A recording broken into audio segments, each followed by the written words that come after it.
دونوں پارٹیاں سخت بدمزہ ہو کر گئے. کہا یہ جاتا ہے کہ عمران خان صاحب نے اس وقت ایکسٹینشن کی پیشکش کی، ایک طرح سے رشوت دینے کی کوشش کی. پھر ذرائع یہ بھی بتاتے ہیں کہ اسد عمر صاحب کو بھی بھیجا گیا اور ان کو بھی جھڑکیاں پڑی ہیں. یہ اس ادارے کے ساتھ آپ یہ نہیں کر سکتے کہ آج گالی دیں اور کل کو انہیں گلے لگا لیں.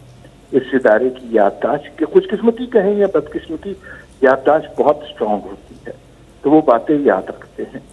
اور عمران خان صاحب کو ایکسٹینشن دینی پڑے، امریکہ کے پاؤں پڑنے پڑے، ملک کو تباہ کرنا پڑے، ملک کی سلامتی پر سوال کرنا پڑے، IMF کا پیکج روکنا پڑے، شوکت ترین کے ذریعے کچھ بھی کرنے کو تیار ہیں. صرف ایک ڈیسیژن انہیں چاہیے کہ آرمی چیف کا فیصلہ وہ کرے. اس سلسلے میں اہم بات یہ ہے، اور یہ بات بہت کم لوگوں کو سمجھ ہے، اکثر یہ سوال ہوتا ہے کہ عمران خان کی حکومت کے 1.5 سال رہ گیا تھا، تو اگر انہیں 1.5 سال حکومت کرنے دی جاتی تو کوئی فرق نہیں پڑتا، انہوں نے اپنی موت آپ مر جانا تھا. اب ہمیں سمجھ آتا ہے کہ یہ بہت اچھا فیصلہ تھا PDM کا. اگر عمران خان صاحب کو مزید حکومت کرنے دی جاتی تو جو ملک کا حال ہونا تھا وہ تو ہونا تھا. لیکن نیب کا چیئرمین عمران خان کی مرضی سے آنا تھا، chief election commissioner Imran Khan کی مرضی سے لگنا تھا، جو وہ معزز ججز ہیں جو حق کو فیصلے دیتے ہیں ان کے خلاف کیمپین شروع کرنے کی، چیف آف آرمی اسٹاف ان کی مرضی کا لگنا تھا. EVM کے ذریعے انہوں نے ایک ایسا سسٹم بنا لینا تھا کہ جو مرضی کر لیں، سب سے زیادہ ووٹ تحریک انصاف کے ہی دکھائی دینے تھے. اور یہ پلان پھر 10 سال تک چلنا تھا اور ساری سیاسی جماعتیں منتشر یا منحرف ہو جانی تھی. تو بہت اچھا کیا میں تو سمجھتا ہوں. اب جو آرمی چیف کا فیصلہ ہے، جو ہمارے پاس خبریں ہیں، جنرل باجوہ دلچسپی نہیں رکھتے کسی طرح کی بھی ایکسٹینشن لینے میں. ظاہر ہے نیچے کے لوگوں سے بھی پریشر آتا ہے.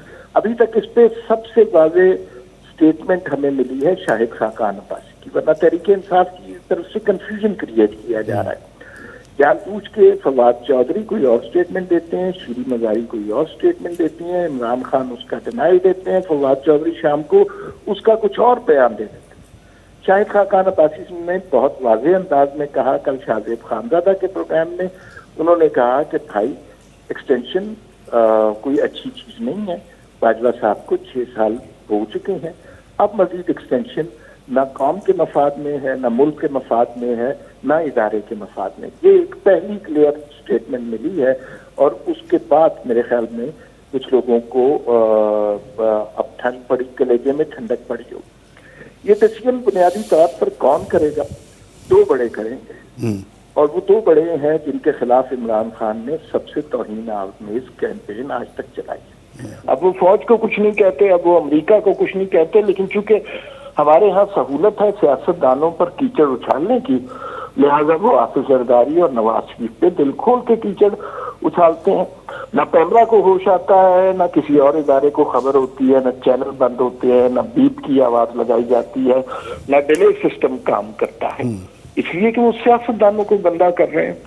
لیکن الٹیمیٹلی یہ ڈیسیژن انہی 2 افراد نے کرنا ہے. اور شہباز شریف ابھی ملک سے باہر جا رہے ہیں، سنا ہے کہ انہوں نے امریکہ جانا ہے. امریکہ سے واپسی پر وہ لندن رکیں گے اور وہاں اس نام، حتمی نام کا فیصلہ ہوگا. جو 4-5 نام ہیں وہ سب کو اب زبانی یاد ہو گئے ہیں، جو کہ بڑا المیہ ہے. پہلے ہم چیف کے حوالے سے بات کیا کرتے تھے، اب ہمارے ہاں کور کمانڈر بھی بہت مشہور ہو گئے ہیں. کس کی پوسٹنگ کہاں ہوئی، کس کو کہاں رکھا گیا، یہ سبجیکٹ عوام کی کنزمپشن کے نہیں ہونے چاہیے اور اس کا ملک کی تاریخ میں کوئی اہمیت نہیں ہونی چاہیے. لیکن یہ بدقسمتی ہے کہ ہم اسی حوالے سے ڈسکس کرتے رہتے ہیں، موشگافیاں، اندازے اور تجزیے کرتے رہتے ہیں. تو بظاہر یہی لگتا ہے کہ عمران خان صاحب اپنی لاسٹ ڈچ ایفرٹ کر رہے ہیں. کنفیوژن کیوں کریٹ کر رہے ہیں یہ آپ کا سوال ہو سکتا ہے کہ اگر ایکسٹینشن واضح طور پہ کیوں نہیں کہتے. اس لیے کہ 2 باتیں ہیں.